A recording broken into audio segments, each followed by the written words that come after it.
Hello everyone, welcome to my channel. Guys, आज मैं rude boss and he crazy assistant की love story की explanation करने लगी हूँ। आई होप कि आप लोगों को ये सीरीज़ अच्छी लगेगी। एंड गाइस, अगर आप लोगों को मेरी वीडियो अच्छी लगती है तो प्लीज़ इसे लाइक भी कर दिया करें। Thank you.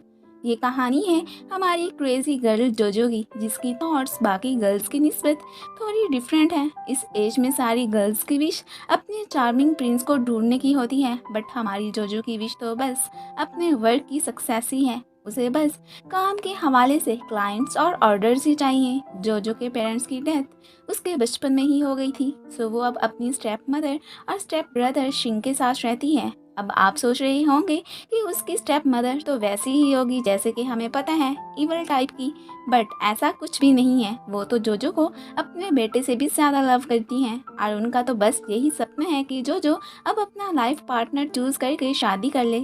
जोजो का एक बेस्ट फ्रेंड बाई ही है, जो कि इसका बिजनेस पार्टनर भी है। अब इनके ऑफिस में दो टीम्स हैं, एक टीम 1 जो कि जोजो की टीम है एंड दूसरी टीम 2 जो कि उसकी राइवल डिंकी है। वो तो जोजो से हमेशा आगे निकलने की कोशिश करती है। आज भी वो उससे पहले ही अपना एक प्रोजेक्ट वाइस प्रेसिडेंट के पास लेकर पहुंची होती है और जोजो भी फिर जल्दी में ऑफिस जाकर उस मीटिंग में शामिल होना चाहती थी। सो फाइनली वो टाइम पे उस मीटिंग में पहुंच ही जाती है। अब डिंग साहिबा तो अपनी बातों से वाइस प्रेसिडेंट की उस प्रोजेक्ट में फेवर ले लेती है। इस बात से जोजो काफ़ी चिढ़ती है और उसका पारा काफ़ी हाई हो जाता है। वो तो अपने वर्क को लेकर इतनी टेंशन में रहती थी कि ना रात को सही से सोती थी और ना ही कोई खाने पीने का ध्यान रखती थी। एक उसके ऊपर जो फ्लैट था वहाँ से हर वक्त उसे आवाज़ें आती रहती थी, जो कि उसकी स्लीप में काफ़ी डिस्टर्बेंस क्रिएट करती थी और ना ही वो वर्क पे तवज्जो दे पाती थी। रात को तो वो पक्का इरादा करके उस पर्सन से निपटने जाने लगती है जो यूं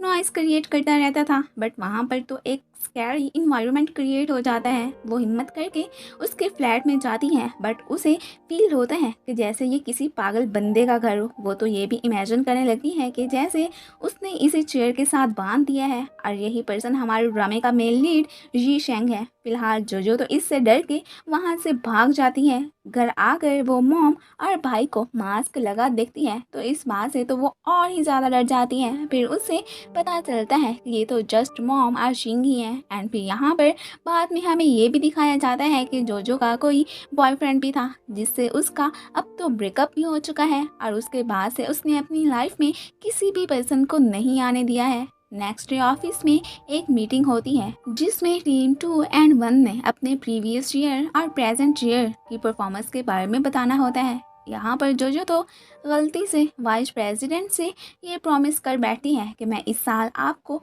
20% प्रीवियस ईयर की निस्बत इंक्रीज करके दिखाऊंगी। इस बात से वाइस प्रेसिडेंट तो बहुत खुश होते हैं, बट उसके स्टाफ को तो एक गहरा धचका लगता है। अब उसका मसला ये कि वो आखिर ये सब करेगी कैसे। ऊपर से उसकी राइवल साहिबा भी इस बात से उसे काफ़ी चिढ़ाती है कि तुम ये तो कर ही नहीं पाओगी, बट वो भी उसे कहती है कि देखना मैं तुम्हें ये करके दिखाऊंगी। अब फिर सारा स्टाफ इस बात से परेशान होते हैं कि हम इस गोल को कैसे अचीव कर पाएंगे। अब फिर बाय हाई जोजो के लिए एक ऑफर लाता है और वो उसे एक रेस्टोरेंट के जनरल मैनेजर जी शेंग से मिलने के लिए कहता है, क्योंकि अगर उसका ऑर्डर उन्होंने ले लिया तो तब इनका गोल इजीली अचीव हो सकता है। अब प्रॉब्लम ये कि उससे मिलने डिंग भी जा रही होती है, तो अब जोजो तो उससे पहले ही उस रेस्टोरेंट पहुंची होती है। उसकी ड्रेसिंग देखकर डिंग तो उसका मजाक उड़ाने लगती है कि लगता है तुम्हें मिस्टर ये का पता नहीं है। वो काफ़ी रूड तो है, बट उसे ये hot and sexy type dresses बिल्कुल भी पसंद नहीं है।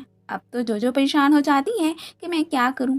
वो फिर चुपके से एक टेबल पर बड़ा कपड़ा उठा लेती है और उससे खुद को कवर कर लेती है। अब फिर बाद में वो जी से मिलने का डिसाइड करती है। आज ही उसने इंटरव्यू के लिए बहुत से पीपल्स को भी बुलवाया होता है, क्योंकि उसे एक असिस्टेंट की तलाश थी और वो भी एक मैन की, बट जोजो तो उससे बात करने वाली थी, तो वो भी अब इंटरव्यू देने के बहाने वहाँ जाने का डिसाइड करती है। अब यहाँ पर एक इमरजेंसी हो जाती है। इंटरव्यू में पास ना होने पर एक आदमी काफ़ी मैस क्रिएट करता है। जोजो तो उसे फिर पकड़ लेती है। यहाँ पर वो जी के एक और असिस्टेंट माँ से मिलती है जिसकी शक्ल बिल्कुल उसके डैड के जैसी होती है और वो ये बात उससे शेयर भी कर लेती है। उसकी एज थोड़ी उसके डैड से कम होती है, तो वो फिर उसे अपनी सिस्टर ही बना लेता है। अब फिर वो आखिरकार किसी न किसी तरह से जी के ऑफिस पहुंच ही जाती है और जी वही पर्सन होता है जो कि उसके फ्लैट के ऊपर वाले अपार्टमेंट में ही रहता है। उसे देखकर तो ये इसे पहचान ही लेता है एंड वो तो उसे ही अपनी असिस्टेंट भी बना लेता है। आखिर इसके पीछे रीज़न क्या था वो तो मैं आपको बाद में बताऊंगी। इस बात से फिलहाल जोजो तो काफ़ी खुश होती है और फिर बाद में हमें पता चलता है कि जी पहले भी जोजो से मिल चुका है और इसने उसकी जान भी बचाई थी, सो इसलिए उसने भी जोजो को जॉब दी थी।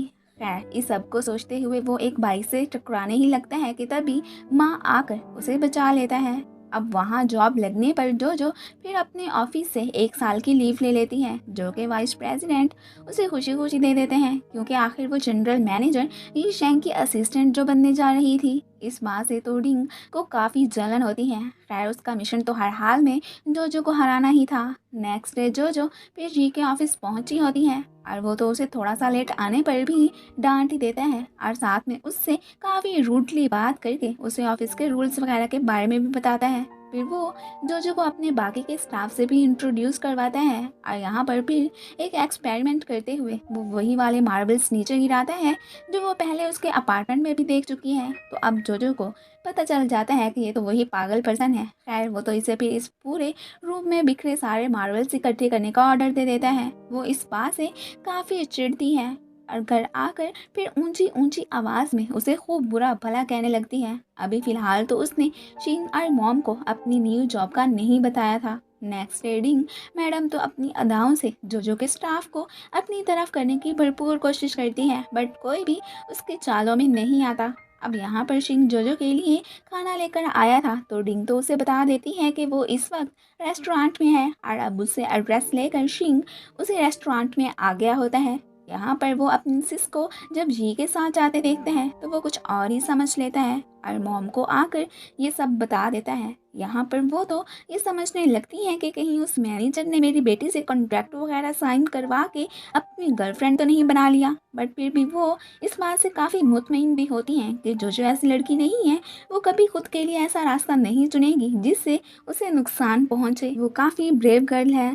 जोजो को ये शेंग तो अपनी एक शेल्फ ठीक करने को कह देता है एंड यहाँ पर वो उसे कहता है कि मैं जानता हूँ कि तुम यहाँ पर ऑर्डर लेने ही आई थी। तो जोजो भी उसे कह देती है कि अगर तुम्हें ये पता है तो फिर तुम ये मुझसे वियर्ड चीज़ें क्यों करवा रहे हो। तो वो भी कहता है मेरी मर्जी। अब यहाँ पर जोजे के ऊपर यही शेल्फ गिरने लगती है तो तभी आकर फिर उसकी जान बचा लेता है और अब वो यहाँ पर बेहोश होने का नाटक करने लगती है एंड वो फिर उसका चेकअप कराने हॉस्पिटल लेकर आते हैं। वो बेचारी अपने टेस्ट नहीं करवाना चाहती थी बट फिर भी ज़बरदस्ती उसके टेस्ट वगैरह कराए जाते हैं एंड यहाँ पर फिर रिपोर्ट्स आने पर उसे बताया जाता है कि उसकी ओवरीज में कोई प्रॉब्लम है।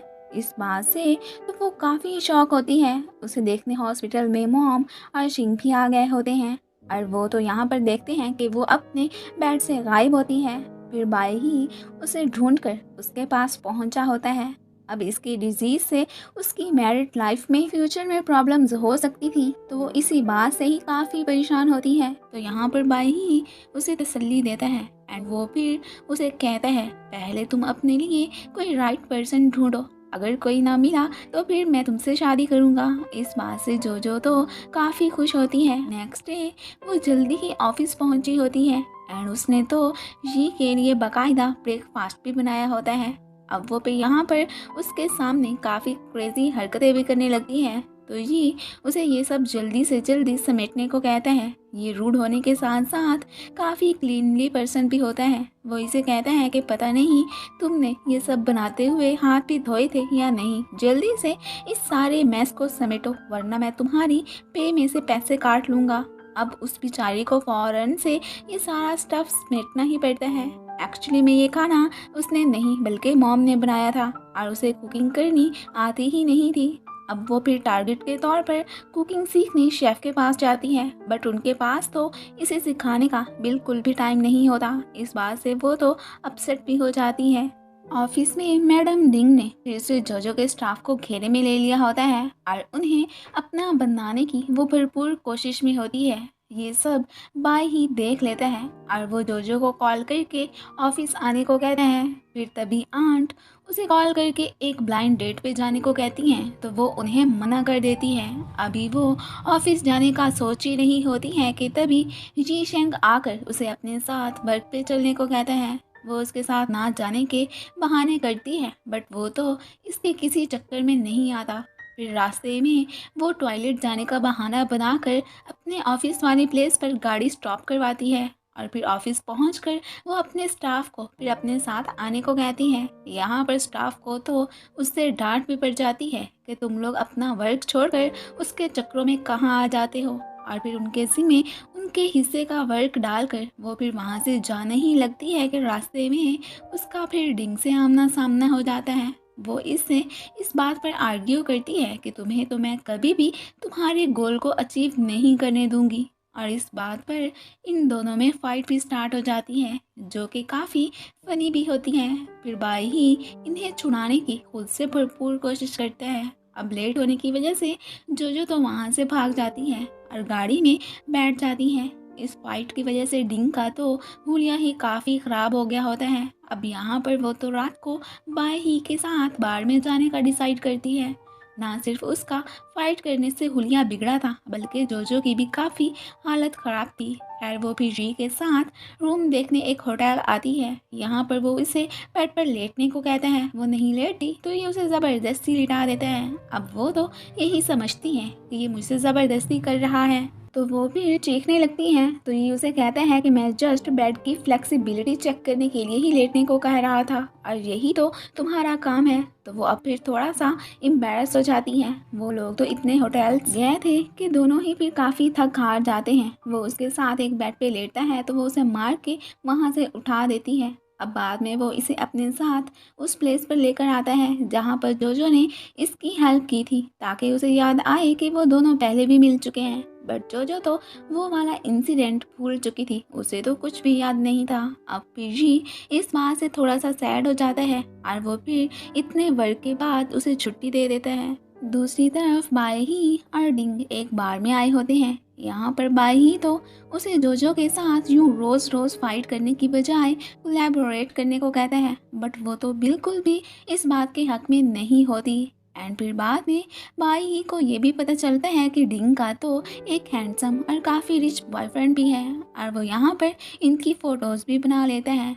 अब वो फिर जब जोजो से मिलने जाने लगता है तो तब लिफ्ट में उसकी मुलाकात ये से हो जाती है। अब ये तो ऐसा पर्सन है जिस पे ना सिर्फ गर्ल्स फिदा है, यहाँ पर तो उसे देखकर बाई ही भी पिघल जाता है, और फिर उसकी हरकतें देखकर ये तो काफ़ी इरिटेट होता है और वो वहाँ से जाने की करते हैं। अब फिर जोजो से ये का पूछने पर उसे पता चलता है कि ये उसका न्यू बॉस ही है। खैर फिलहाल तो वो मॉम और शिंग के साथ मिलकर जोजो के लिए कोई बॉय सिलेक्ट करने लगता है। इन्हें जोजो के लिए ऐसा लड़का चाहिए था जो ना सिर्फ हैंडसम हो बल्कि केयरिंग भी हो। अब फिर अपने रूम में आकर वो तो अपने एक्स बॉयफ्रेंड की यादों में खो जाती है, जो कॉलेज लाइफ में उसकी बहुत केयर करता था और वो जोजो से बहुत लव भी करता था। अब इनके बीच ब्रेकअप क्यों हुआ था उसके बारे में हमें फ़िलहाल कुछ नहीं बताया गया।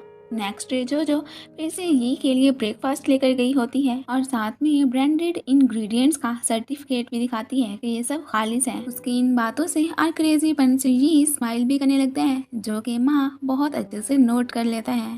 खैर जोजो फिर से शेफ के पास कुकिंग सीखने पहुंची होती है, जो कि वो फिर उसे सिखा देते हैं। घर पर मॉम और शिंग तो जोजो से शादी करने के लिए बाई ही से बात करने का डिसाइड करते हैं, क्योंकि एक वही तो उसे अच्छे से जानता था और वही सबसे ज़्यादा उसके करीब था। नेक्स्ट डे जोजो तो स्पेशल जी के लिए खुद ब्रेकफास्ट भी बनाती है। वो फिर जब उसे बर्तन उठाने के लिए कहता है, पहले तो वो समझती है कि शायद इसने कुछ नहीं खाया, बट जब देखती है कि उसने उसका बनाया हुआ खाना खा लिया है तो वो इस बात से काफ़ी खुश होती है। उधर मॉम और शिंग जोजो के बारे में बाई से बात करने आए होते हैं। वो तो उसके सामने इमोशनल होने का भी नाटक करने लगते हैं, बट वो उनकी बात तो नहीं मानता, लेकिन उन्हें एक आइडिया ज़रूर देता है कि क्यों ना जी और जोजो के बीच में कोई रिलेशन बनाया जाए, क्योंकि अब एक वही शख्स उसके लिए एकदम परफेक्ट था। एक अच्छा फ्रेंड होने के नाते वो जोजो को खुद से भी बेस्ट जीवन साथी प्रोवाइड करना चाहता था। खैर बाद में वो जोजो को एक बार में बुलवा कर उससे ये बात भी करता है, बट वो नहीं मानती कि वो बहुत ही रूड और कोल्ड है। अब यहाँ पर शिंग और मॉम भी आई बैठी होती हैं और उनका मिशन जोजो को काफ़ी ज़्यादा वाइन पिलाकर जी शेंग के अपार्टमेंट में भेजने का था और वो लोग ऐसा करते भी हैं। अब जोजो को ड्रंक देखकर जी तो पहले जाके उसके अपार्टमेंट की बेल बजाता है, बट वो तो आगे से जानबूझ के डोर ओपन ही नहीं करते। अब फिर जोजो पहले ही क्रेजी होती है वाइन पी के, तो उसका और ज़्यादा दिमाग घूमा हुआ होता है। वो ज़बरदस्ती उसके अपार्टमेंट में घुस जाती है और फिर अपनी शर्ट उतार कर उसके बेडरूम में चली जाती है। अब फिर ये जब उसे इस हुलिये में अपने बेड पे लेटा देखते हैं तो वो काफ़ी शॉक होता है। सो वो फिर इसे अपने रूम में स्टे करने ही देता है और खुद वो टीवी लाउंज में सो जाता है। नेक्स्ट डे जोजो की जब आँख खुलती है तो तब वो खुद को जी के अपार्टमेंट में देखकर काफ़ी सरप्राइज होती है एंड साथ में उसने तो जी की शर्ट भी पहनी होती है। अब वो समझती है कि ज़रूर रात को जी ने मेरे साथ कुछ गलत ही किया होगा। सो वो उसके पास आकर इस बारे में आर्ग्यू करने लगती है, तो वो उसे बताता है कि ऐसा वैसा हमारे बीच कुछ भी नहीं हुआ है जो तुम सोच रही हो। रात को तुम पहले मेरे बेड पर सो गई थी और फिर बाहर आकर मुझे तंग करने लगी थी, तो तब फिर तुम्हारे हुलिये को बेहतर बनाने के लिए मैंने फिर शर्ट तुम्हें पहना दी थी। उसे तो फिर भी उसकी बातों पे बिलीव ही नहीं होता, तो वो फिर उसके क्लोज जाकर उससे पूछते हैं कि क्या वाकई में तुम्हें यही लग रहा है कि रात को हमारे बीच कुछ हुआ होगा।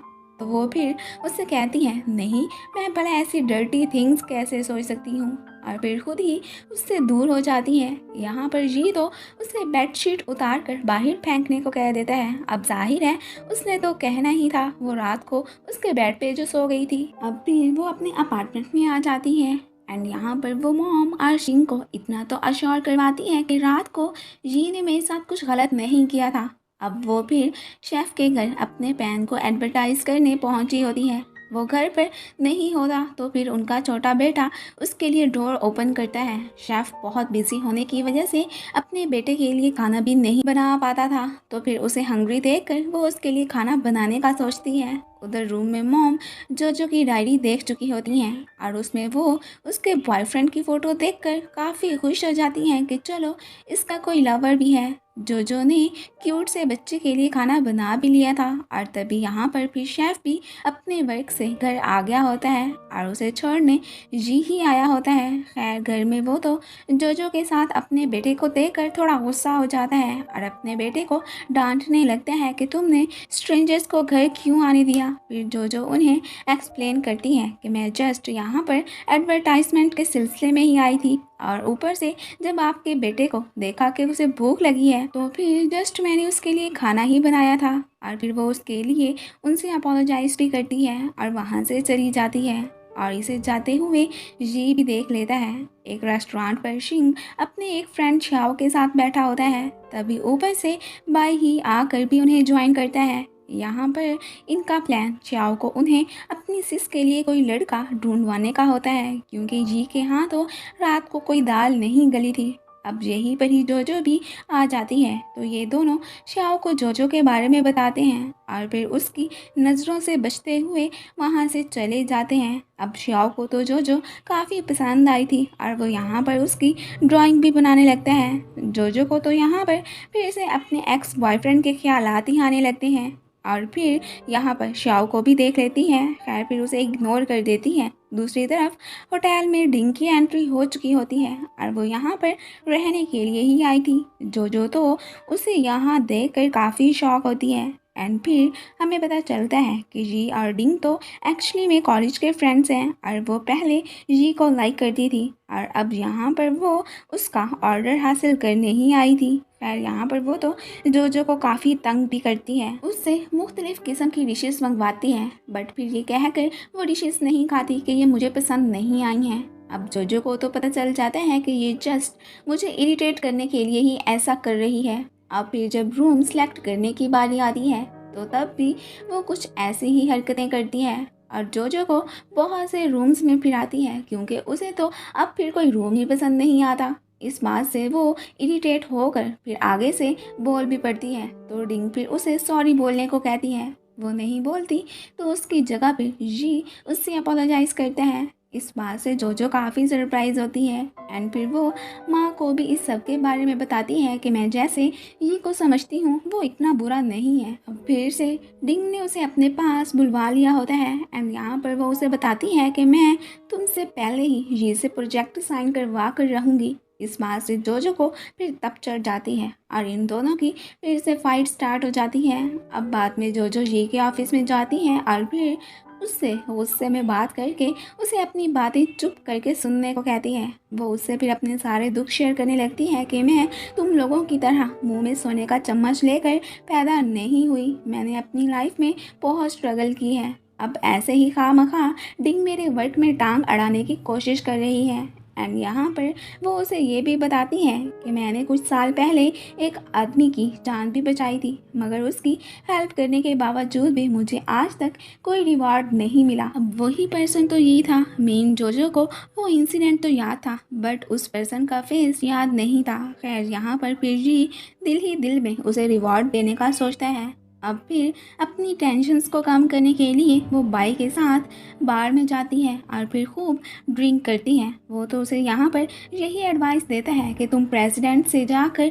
कह दो कि मैं गोल अचीव नहीं कर पाऊँगी। तो वो फिर इस बारे में सोचने लगती है एंड बाद में वो जी के अपार्टमेंट के बाहर जाकर उसे प्रीवियस डेज में यूं तंग करने पर सॉरी कहती है। वो भी पीछे खड़ा उसकी बातें सुन रहा होता है। अब जोजो को तो नहीं पता होता कि वो फ्लैट में है या नहीं। खैर यहाँ पर वो कल उसे रेजिग्नेशन लेटर देने का भी कहती है।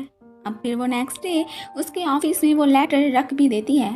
फिर माँ के थ्रू उसे पता चलता है कि ये ने उसके प्रोजेक्ट पर साइन कर दिया है। तो वो इस बात से बहुत खुश होती है एंड यहाँ पर वो समझती है कि ये शायद शेफ़ की वजह से हुआ है। उसने चाहे मुझ पे गुस्सा किया था बट वो दिल का बहुत अच्छा इंसान लगता है। उसी ने मेरी सिफारिश ये से की होगी। वो फिर उसके पास जाकर उसे थैंक्स भी कहती है बट उसे तो समझ ही नहीं आ रही होती कि ये मुझसे आखिर थैंक्स क्यों कह रही है। खैर वो फिर आगे से कुछ नहीं बोलता और बाद में ये उसे बता देता है कि मैंने तुम्हारे रेजिग्नेशन लेटर पर भी साइन कर दिया है। इस बात से वो तो और भी खुश हो जाती है एंड रात को वो उसे अपने साथ डिनर करने के लिए कहती है। एंड यहाँ पर वो तो उसके साथ मिलकर फ्लोर्स भी चेक करती है कि ये फ्लैट है या नहीं। खैर इन्हें ये बच्चगाना हरकत करते डिंग भी देख लेती है बट वो फिर इन्हें कहती कुछ नहीं। अब फिर रात को वो जी को डिनर कराने अपने अपार्टमेंट में लेकर जाती है एंड वहाँ पर बाई भी आया होता है। अब क्या वाकई में जो अब फ्यूचर में ये के साथ काम नहीं करेगी, ये तो हमें फिर बाद में ही पता चलेगा। खैर फिलहाल तो ये सब मिलकर डिनर करते हैं और यहाँ पर जोजो की जगह जी भी ड्रिंक करता है और वो इतनी ज़्यादा वाइन पी लेता है कि फिर बिल्कुल ही टल्ली हो जाता है। अब फिर जोजो उसे अपने अपार्टमेंट छोड़ने जा ही रही होती है कि बाय उसे रोककर खुद उसे उसके बेडरूम तक लाता है। अब उसे सोता देखकर बाय ही को एक शरारत सूझती है। वो इसे किस करने की ट्राई करने लगता है कि तभी ऊपर से जोजो आकर उसका ये प्लान नाकाम कर देती है एंड फिर उसे घसीटती हुई अपने साथ लेकर वहाँ से चली जाती है। नेक्स्ट डे हमें जोजो का एक्स बॉयफ्रेंड टैंक दिखाया जाता है जो कि एक डॉक्टर होता है। वो अपनी पेशेंट्स लिस्ट में जोजो का नाम देखकर काफ़ी सरप्राइज होता है। दूसरी तरफ ऑफिस में आज वाइस प्रेसिडेंट को मंथली परफॉर्मेंस की रिपोर्ट देने का दिन आ गया होता है। अब यहाँ पर जोजो जब उन्हें अपनी परफॉर्मेंस का बताती है जो कि उसने अपना गोल अचीव कर लिया था, इस बात से वो तो बहुत खुश होते हैं और जोजो का सारा स्टाफ भी काफ़ी हैप्पी नज़र आ रहा होता है। बट इस वक्त डिंग की शक्ल देखने वाली होती है जो कि उसकी सक्सेस से काफ़ी जेलस फील कर रही होती है। अब फिर बाद में वो जोजो को नीचा दिखाने आती है बट वो तो उसकी बातों का कोई बुरा नहीं मनाती। उसे भी पता था कि ये बस मेरे कामयाब होने पे ही जल भुन रही है।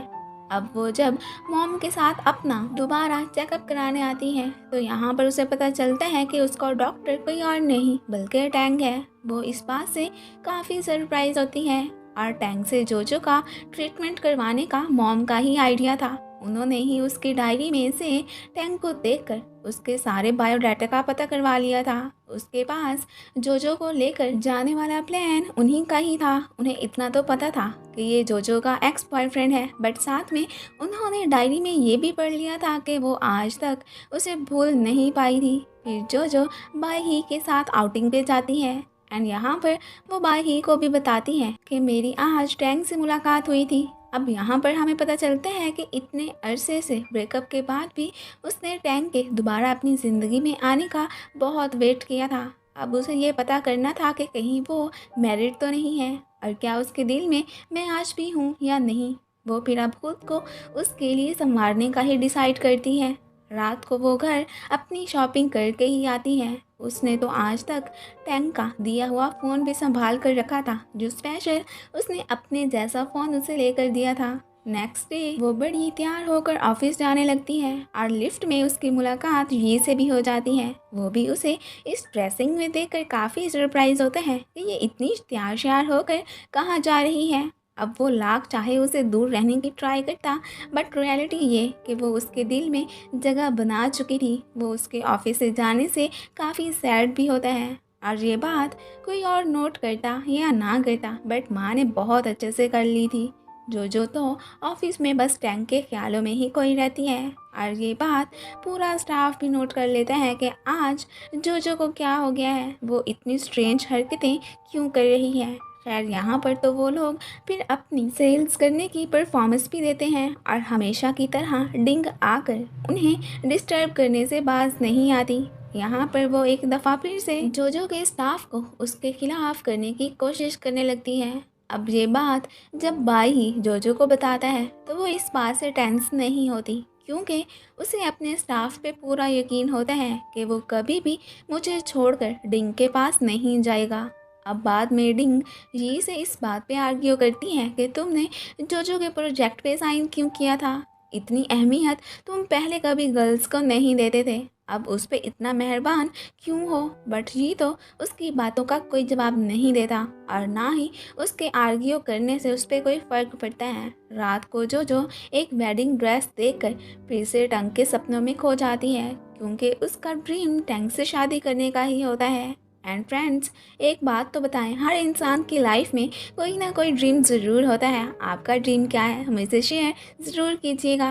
खैर फिलहाल हमारी जोजो का ड्रीम ख़राब करने ये वहाँ पर पहुँच आया होता है और वो उसे अपनी टाई सेलेक्ट करने के लिए कहता है और साथ में उसे अपनी ग्रैंड माँ के बारे में भी बताता है कि वो कितनी स्ट्रिक्ट हैं। अब ढके छुपे वर्ड्स में वो जोजो को अपनी ग्रैंड माँ की आइडियल गर्ल के बारे में बताना चाहता था, बट वो तो उसकी बातों पर कोई ख़ास तवज्जो नहीं देती और एक टाई को देखकर फिर से टंग की यादों में खो जाती है। हाय जोजो और इसकी इमेजिनेशन। और फिर जी जब इसे ख्यालात से बाहर निकालता है तो तब वो थोड़ा सा एम्बैरेस भी फील करती है। अब नेक्स्ट डे मिस्टर मा कॉल करके जोजो को ऑफिस में आने को कहते हैं। वो जब वहाँ पर आ जाती हैं तो अब वो फिर इसे आफ्टर सर्विस कॉन्ट्रैक्ट के बारे में बताते हैं। अब उसके प्रोजेक्ट पर साइन तो हो गए थे, अब बदले में उसने ही के घर जाकर उसके वर्क वगैरह को कंप्लीट करने में उसकी हेल्प करनी थी, जिसके लिए वो मान ही जाती है। अब नेक्स्ट डे फिर वैलेंटाइन का डे होता है और आज के दिन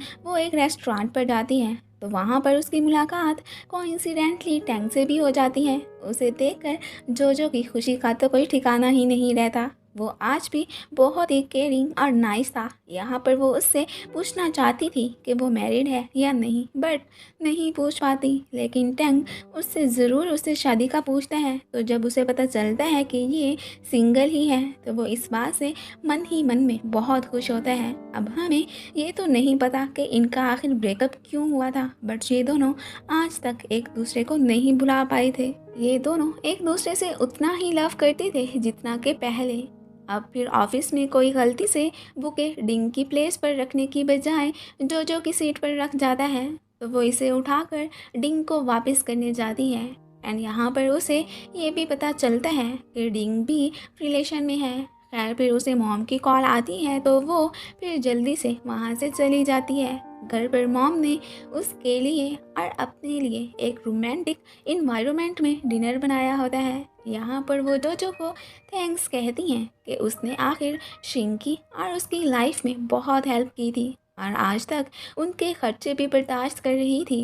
एंड यहाँ पर वो तो उसके डैड को याद करके फिर इमोशनल भी हो जाती हैं। देखा, ऐसी स्टेप मदर होनी चाहिए, इवल टाइप की तो बिल्कुल भी नहीं होनी चाहिए।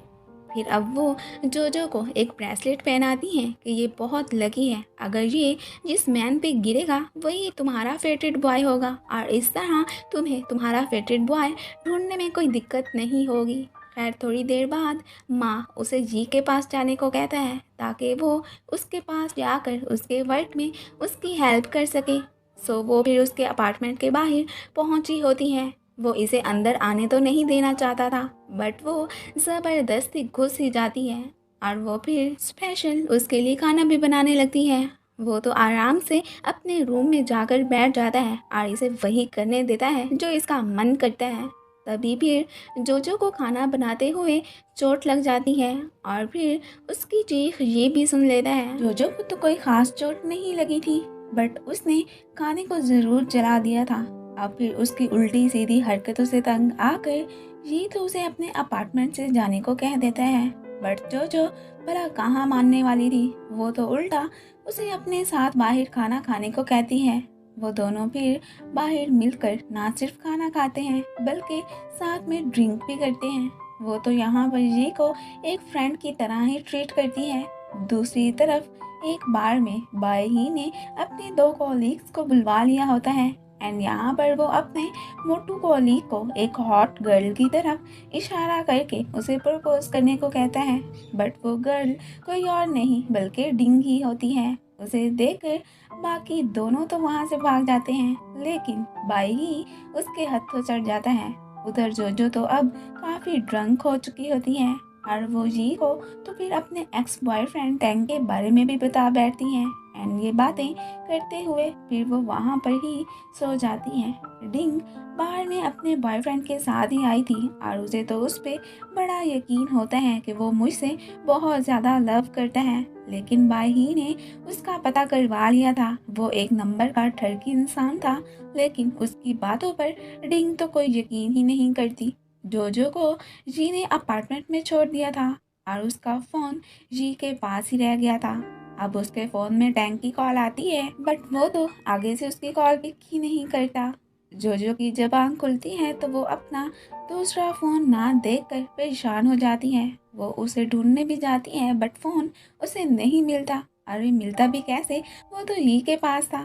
खैर नेक्स्ट डे ही माँ को जोजो का फ़ोन देकर उसे लौटाने को कहता है, बट वो तो यही से कह देता है कि उसने आफ्टर सर्विस के लिए वर्क पे आना है तो आप खुद ही उसे दे दीजिएगा। ऑफिस में डिंग का ठरकी बॉयफ्रेंड जॉर्ज आया होता है। अब तो पूरा स्टाफ उसको रश्क की निगाह से देख रहा होता है कि इसका बॉयफ्रेंड कितना हैंडसम है, बट इसकी असलियत का तो सिर्फ और सिर्फ बाई ही को ही पता था। अब बाद में बाई ही तो टैंक से मिलने पहुंचा होता है और वो उससे बहुत अच्छे से मिलता है क्योंकि वो तो उसका भी फ्रेंड था। एंड यहाँ पर वो टैंक को सीक्रेटली एक मैसेज भी देता है कि जोजो को आज भी तुम्हारा इंतज़ार है, तो तुम उसे अपने साथ डिनर पर ले जाना। अब बाद में वो जोजो को लेने ऑफिस में पहुंचा होता है और यहाँ पर उसकी मुलाकात डिंग से भी हो जाती है। अब इससे पहले वो इसके सामने कोई उल्टी सीधी बातें करती, ऊपर से जोजो आ जाती है एंड वो तो टंग को यहाँ देखकर मन ही मन में बहुत खुश होती हैं एंड ये दोनों फिर रात को ही मिलने का डिसाइड करते हैं। दूसरी तरफ ये तो जोजो के आने का वेट ही करता रह जाता है बट वो नहीं आती। अब फिर वो उसे फ़ोन रात को देने का सोचता है। फिर वो उसे मोबाइल देने जा ही रहा होता है कि उसकी टक्कर टैंक से हो जाती है और जब वो ये देखते हैं कि ये तो जोजो के लिए यहाँ पर आया है तो इस बात से जी का दिल ही टूट जाता है। अब जोजो तो ये सपने सजा रही होती है कि टैंक मुझे रोमांटिक डेट पर लेकर जाएगा और साथ में हम बार में जाकर खूब मस्ती भी करेंगे, बट वो तो उसे अपने एक सीनियर डॉक्टर के पास लेकर जाता है और वहाँ पर वो डॉक्टर से इसके ट्रीटमेंट वगैरह करवाने की टिप्स लेता है। इस सब से उसके अरमानों पे तो पानी ही फिर जाता है। अब वहाँ से जाते हुए वो उससे पूछ ही लेती है कि तुम मैरिड हो, तो वो फिर उसे बताता है नहीं। एंड यहाँ पर इनकी गाड़ी भी ख़राब हो जाती है।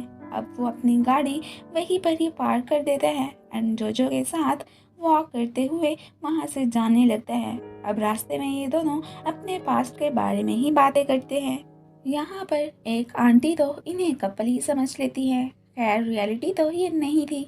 दूसरी तरफ ये तो इतना दुखी होता है कि उसने कुछ दिनों के लिए बिजनेस ट्रिप पर जाने का प्लान बना लिया होता है और उसकी सैडनेस तो माँ से बिल्कुल भी छुपी नहीं रह सकती। इधर जो और टैंक ये याद कर रहे होते हैं कि कॉलेज लाइफ में जहाँ टैंक एक टॉपर बॉय था, वही जो एक डम गर्ल थी और इन दोनों की जोड़ी से गर्ल्स क्रिटिसाइज ही करती रहती थी। खैर अब वक्त तो बहुत बदल चुका था। जो तो पहले की निस्बत अब काफ़ी प्रिटी हो चुकी थी। अब फिर जो उसे गुड बाय कहकर अंदर आ जाती है। आखिर को जो भी था वो इस बात से खुश होती है कि उसने आज टैंक के साथ क्वालिटी टाइम स्पेंड किया। इधर घर पर मॉम और बाई ही इमेजिन कर रहे होते हैं कि आज जो ने कैसे टैंक के साथ अपना वक्त गुजारा होगा। बट उनके पूछने पर जो फिर उन्हें कहती है कि हमारे बीच ऐसा वैसा कुछ भी नहीं हुआ था, सो ऐसा गलत सोचना बंद कर दो। जी ने अब जो को फ़ोन देने का पक्का इरादा कर लिया होता है एंड साथ में वो आज उसे ये भी बताने का डिसाइड करते हैं कि इतने अरसे पहले तुमने जिस बॉय की जान बचाई थी वो मैं था। अब फिर नेक्स्ट सीन में हम देखते हैं कि वो जो के पास पहुंचा होता है एंड यहाँ पर वो उसे अपने बारे में बता देता है। तो इस बात से जो काफ़ी सरप्राइज होती है और जी ने उसके कॉन्ट्रैक्ट पर साइन इसी वजह से ही किया था क्योंकि उसने उसकी हेल्प जो की थी। एंड यहाँ पर वो फिर उसका फ़ोन लौटाता है और साथ में उसे ये भी कहता है कि आज से मेरा और तुम्हारा रिश्ता ख़त्म, हम दोनों अब कभी नहीं मिलेंगे। ये तो वक्त ही बताएगा कि मिलेंगे कि नहीं। खैर जो उसे कहती भी है कि हम दोनों तो फ्रेंड्स थे, तो फ्रेंड होने के नाते ही मिल सकते हैं। तो ये फिर उसे कहते हैं नहीं बिल्कुल भी नहीं। और फिर वहाँ से जाते हुए उसे ये भी बताता है कि तुम्हारे फ़ोन पे टैंक की कॉल्स भी आई थी जो मैंने पिक नहीं की थी। अब फिर जो पास्ट में खो जाती है। एक्चुअली में वो उसके साथ अब्रॉड स्टडी करने जाना चाहती थी बट वो तो इसे बिना बताए ही वहाँ से चला गया था। इस बात से जो का बहुत दिल दुखा था और उसने समझा था कि शायद मैं इसके काबिल ही नहीं हूँ और ना ही हम दोनों की जोड़ी परफेक्ट है। अब नेक्स्ट डे इसे सैड देकर फिर बाय ही इसके बारे में टैंक से बात करने का डिसाइड करता है। जो तो माँ से मिलने एक प्लेस पर पहुंची होती है एंड यहाँ पर वो जो से एक प्रॉमिस भी लेते हैं कि अगर ज़िंदगी में कभी भी जी को तुम्हारी हेल्प चाहिए हो तो तुम ज़रूर उसकी मदद करना। तो जो कहती है वैसे वो ऐसा बंदा है तो नहीं जिसे किसी की हेल्प चाहिए, बट अगर ऐसा मौका आया तो मैं ज़रूर उसकी मदद करूँगी। दूसरी तरफ हमें पता चलता है कि टैंक की असिस्टेंट तो उसे बहुत लाइक करती है। अब बाई ही यहाँ पर उसे मिलने आता है तो वो भी ये बात बहुत अच्छे से नोट कर लेता है। खैर फिर भी वो टैंक को अपने साथ खाना खाने के लिए इनवाइट करता है जो कि वो मान जाता है। उधर जो को किसी आदमी के साथ बैठा देखकर मोम तो समझती है कि ये इसके साथ डेट पे ही आई है और वो जब उससे मिलती है तो यहाँ पर वो भी माँ को देखकर सरप्राइज हो जाती है कि इसकी शक्ल मेरे हस्बैंड से कितनी मिलती है। खैर फिर यहाँ पर जो माँ से मोम को इंट्रोड्यूस करवाती है और वो तो यहाँ पर उससे उल्टे सीधे क्वेश्चन से पूछने लगती हैं कि आप मैरिड हो या सिंगल हो या आपकी कोई गर्लफ्रेंड है या नहीं। उनकी इन बातों से जो माँ के सामने काफ़ी एम्बैरेस फील करती है। दूसरी तरफ बाई ही टैंक के साथ खाना खाने आया होता है एंड यहाँ पर वो उसे यही एडवाइस करता है कि तुम जितना जल्दी हो सके जो से अपना लव कन्फेस कर लो। अब यहाँ पर टैंक इस बात से थोड़ा बहुत कंफ्यूज होता है कि पता नहीं वो मुझे लाइक करती है या नहीं, जो कि उसकी बहुत बड़ी ही कंफ्यूजन होती है। खैर यहाँ पर टैंक की असिस्टेंट हुई फिर से टपक पड़ती है। टैंक तो यहाँ पर उसे बाई ही से ये कहकर इंट्रोड्यूस करवाता है कि हमारे पेरेंट्स तो जस्ट फ्रेंड्स हैं और ये मेरी असिस्टेंट होने के साथ साथ एक नर्स भी है एंड मैं जस्ट इसे यंगर सिस्टर की तरह ही ट्रीट करता हूँ। ऑफिस में जो को पता चलता है कि उसके एक कॉलीग सॉन्ग ने रिज़ाइन कर दिया है तो वो फिर उससे मिलने भी जाती है। एक्चुअली में सॉन्ग मैरिड थी तो उसने अब वर्क को छोड़कर सिर्फ अपनी फैमिली और बच्चों पर ज़्यादा तवज्जो देना ही बेहतर समझा था। यहाँ पर जो तो उसे हग ही कर लेती है। एक्चुअली में सॉन्ग ने रिज़ाइन डिंग के भड़काने पर ही किया था और अब वो अपनी इस हरकत पर थोड़ा गिल्टी फील कर रही थी। यहाँ से जाते हुए उसकी टक्कर बाय ही से भी हो जाती है उसे भी पता था कि सॉन्ग ने इसकी वजह से रिज़ाइन दिया है, बट वो इस बात पर उसे क्रिटिसाइज़ नहीं करता। उसे भी पता था कि ये अब काफ़ी गिल्टी फील ही कर रही है। डिंग चाहे जितनी भी बुरी थी, लेकिन उसके हार्ट में लोगों की इज्जत फिर भी थी। शिंग तो एक ऑनलाइन जॉब के चक्कर में फंस गया होता है और ख़ुद को इस केस में से निकालने के लिए उसे अब बहुत से पैसे की भी ज़रूरत होती है, जो कि फ़िलहाल उसके पास नहीं होते। और इस बात पर उसे मॉम से डांट भी पड़ जाती है। रात को टैंग जोजो को कॉल करता है एंड फिर यहीं पर ही हमें पता चलता है कि उस दिन टैंग ने फ्लाइट से पहले जोजो के आने का बहुत वेट किया था, बट वही टाइम पे नहीं आई थी। वो उससे उस दिन यूँ लेट आने का रीज़न पूछता है, जो कि जोजो उसे बताने ही वाली होती है कि तभी उसके फ़ोन की बैटरी ख़त्म हो जाती है। आज उसकी फैमिली ने डैड के लॉयर से मिलने जाना था एंड यहाँ पर जोजो को पता चलता है कि जिस घर को वो इतने अरसे से अपना समझती आई थी, एक्चुअली में वो तो मॉम और शिंग के नाम है। इस बात से वो बहुत सैड होती है कि एक घर ही था जिसे मैं अपना समझती थी और वही मेरा नहीं है। तो वो फिर बाद में मॉम से एक्सक्यूज़ बनाकर वहाँ से चली जाती है। अब दिल का बोझ हल्का करने के लिए वो बाई ही को कॉल करती है, बट वो नहीं उठाता। फिर वो टैंक की प्लेस पर उसे मिलने भी जाती है, बट वो तो इस वक्त घर पर नहीं होता। सो वो फिर मैसेज करके डिंग को मिलने के लिए बुलवाती है। अब चाहे वो उसकी राइवल सही, लेकिन फिर भी वो इसके बुलाने पर आ जाती है एंड यहाँ पर वो उससे अपने दुख शेयर करती है और उसे इस सीक्रेट के बारे में भी बता देती है कि मैं अपनी स्टेप मॉम और स्टेप ब्रदर के साथ रहती हूँ। इस दफ़ा वो थोड़ा सा जेलिस फील कर रही थी कि डैड उसे इम्पोर्टेंस देने की बजाय मॉम और शिंग को देते थे। तो यहाँ पर फिर डिंग उसे तसल्ली देती है एंड साथ में उसे चेयर अप करने में भी कामयाब हो ही जाती है। वो रात को फिर घर जाती ही नहीं है और ना ही कोई मॉम की कॉल पिक करती है। तो अब मॉम तो उसके लिए काफ़ी फिक्रमंद हो जाती हैं। फिर नेक्स्ट मॉर्निंग वो घर पर आती है। अब मॉम उसके लिए ब्रेकफास्ट बनाती हैं, लेकिन वो तो खाए बिना ही तैयार होकर ऑफिस चली जाती है। अब बाद में वो बाही को अपने साथ न्यू घर देखने जाने की बात करती है। वो उसके साथ हाउस देखने जाता भी है, बट वो जानबूझकर ही घर में से कोई नुक्स निकाल कर रिजेक्ट कर देता है। एक्चुअली में वो उसके घर से यूँ मूव करने के हक में नहीं था। और फिर दूसरी तरफ हम देखते हैं कि हुई सीसीटीवी कैमरा में देखती है कि रात को जो टैंक के बाहर क्या कर रही थी। तो ये देखकर टैंक खुद भी काफ़ी सरप्राइज होता है।